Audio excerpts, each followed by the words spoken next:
to Who is Best, a show where my dad, Dane, takes games that give you choices and rate those choices in a tier list. You did awesome, bud.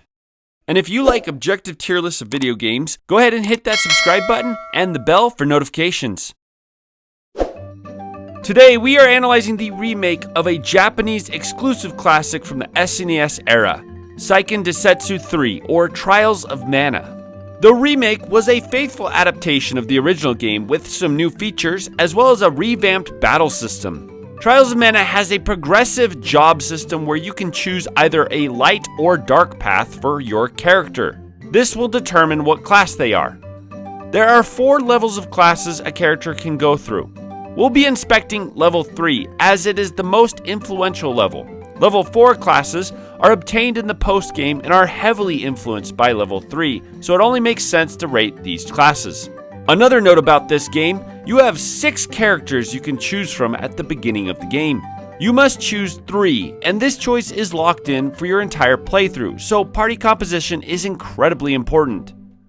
Oh, and be sure to stick around for a bonus list.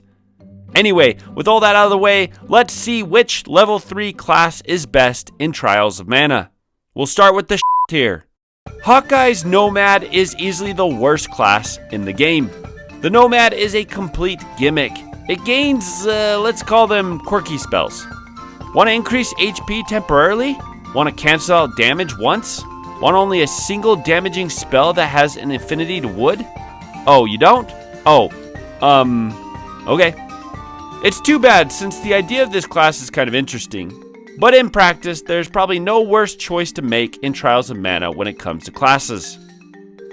Next on the tier is Reisz's Vanadis class. Reisz's Starlancer class just makes this one look like a joke.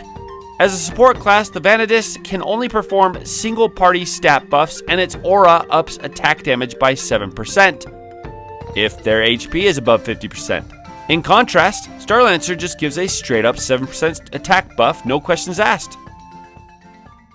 The lower tier. The first member of the low tier is Charlotte's High Cleric class. The High Cleric is the best healer in the game. In fact, she does her job so well that she'll overheal your party, giving you a nice HP buffer. In a more challenging game, this would be welcome, but the issue here is that you just don't need it. There are plenty of classes that have healing capabilities on top of epic auras and offensive abilities. Next is Duran's Duelist class. Rage and Darksaber are cool, but not even close to worth missing out on the Adelfrey class. The Duelist is so outclassed by Duran's other classes that it's laughable to think about choosing it. Unless you have a preference for the looks of the Duelist, you will always want to choose the alternatives. Kevin's Enlightened class could arguably be a better long-term choice since it does have a decent ability, which is granting invincibility for the first few moments of every battle, which complements his level 4 class pretty well. But you will spend the majority of the game with your level 3 class, and this one just doesn't stack up. Passing up on Fatal Fist to have a slightly above average class ability just doesn't seem worth it. Reisz's Dragon Master class is very similar to her Fenrir Knight class. The major decision to make is this: do I want slightly higher strength and an above average summon, or do I want multi-target debuffs and look like a sexy Santa Claus? The answer should be obvious. Hawkeye's Nightblade class is pretty awesome.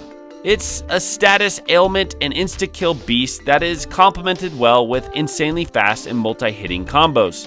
The insta-kills are what really sell this class. Battle can be over in 1 or 2 combos. The ultimate issue that lands this guy straight in the low tier is that none of this class's abilities affect bosses.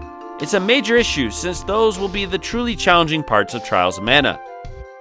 The final member of the low tier is Duran's Paladin class. Much like Charlotte's High Cleric, the survivability and sheer defensive power of this class is just not that necessary. Overall, Trials of Mana complements an aggressively offensive team build over a defensive one, and that's exactly what you want the Paladin for. The mid-tier.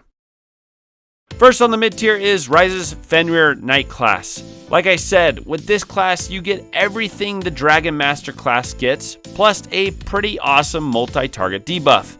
Now, this class and its ability is overshadowed by the Ninja Master class, and ultimately Fenrir Knight does nothing better than anyone else. But if you're going to be a jack of all trades, you might as well look good while doing so. Charlotte's Warlock class has a very specific utility. If you're running an all-magic party, then her passives are going to be well worth it. But any variation, and you might as well take her in a completely different direction. So really, your only choice is a magic-centric Angela and Hawkeye or nothing at all. Warlock does have one of Charlotte's best summons though, so there's also that. Charlotte falls on the mid-tier twice with her Necromancer class. I couldn't decide which was better, Warlock or Necromancer, so I'm sticking them next to each other. Necromancer is again almost entirely used as a healer, but she comes with the Black Curse ability, which casts all stat debuffs. As long as there isn't overlap with other characters on your team, this is a pretty awesome skill. Sacrificing some raw damage for a party-wide healing ability and an MP absorbing attack will give you Kevin's Warrior Monk. This isn't a bad class. If you aren't going to abuse Poto oils, then you definitely need a healer, and one that mixes both offensive and supportive skills is best, but there are better options. And speaking of just slightly better options, Duran's Liege class is the second best healer in the game next to Charlotte's classes. This tank healing class can optimally support two glass cannon classes, like Angela's Magus or Hawkeye's Rogue class. It also works well when moving into your level 4 builds, as Duran's healing abilities will only get more potent. If you're trying to choose between Paladin and Liege, I'd go with Liege any day. The first sighting of Angela on this list is her Rune Seer class, which is a decent class while also being one of her worst ones. First of all, Angela is hands down the strongest character you can choose.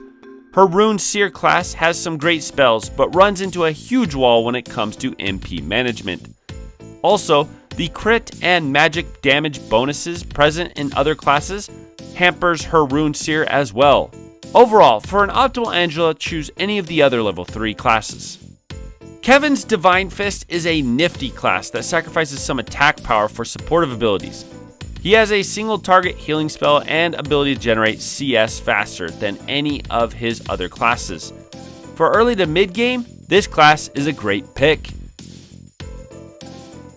Final member of the mid tier is Hawkeye's Ninja Master class, which complements a magic focused team build with his debuffs and ability to strike weak points. Pair him with a magic focused Duran or Angela and have a solid team. The top tier.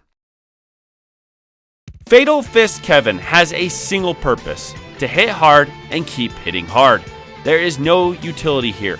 This class is a straight up bulldozer, and if you have the support behind it, Fatal Fist can wipe the floor with any Trials of Mana boss.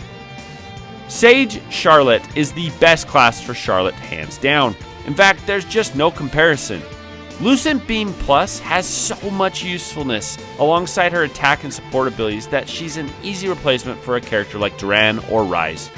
Next on the top tier is Rogue Hawkeye. This pumpkin grenade ability is the hardest hitting attack in the entire game.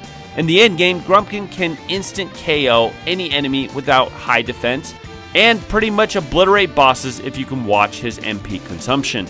Stack on that some decent strength and you have a pretty awesome character. Angela's second appearance on this list comes in the form of her class Archmage. MP generation and glitter dust really set it up there. The ultimate issue here is that you'll always be better off choosing either Grand Diviner or Magus. Archmage tries to do both, and by doing so loses a lot of potential. But seeing as this is Angela we're talking about, she still lands in the top tier. The final member of the top tier is Starlancer Reisz. Starlancer is Reisz's best class. Starlancer is one of the best support buffers in the game.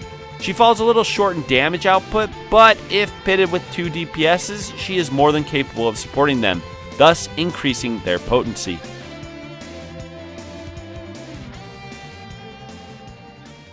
The God tier. First up on the God tier is Duran's Idolfrey class. Previously known as the Swordmaster class, Idolfrey is Duran's single best class and one of the best classes in the entire game. His passives buff the party's damage and open up weak points, thus increasing the damage done to enemies. The only downside of Idolfrey class is that you lose out on his healing, but if you abuse Poto Oils, this is no problem. And now we've come to, in my opinion, the best class in the game. Magus Angela is as epic as she is fashionable.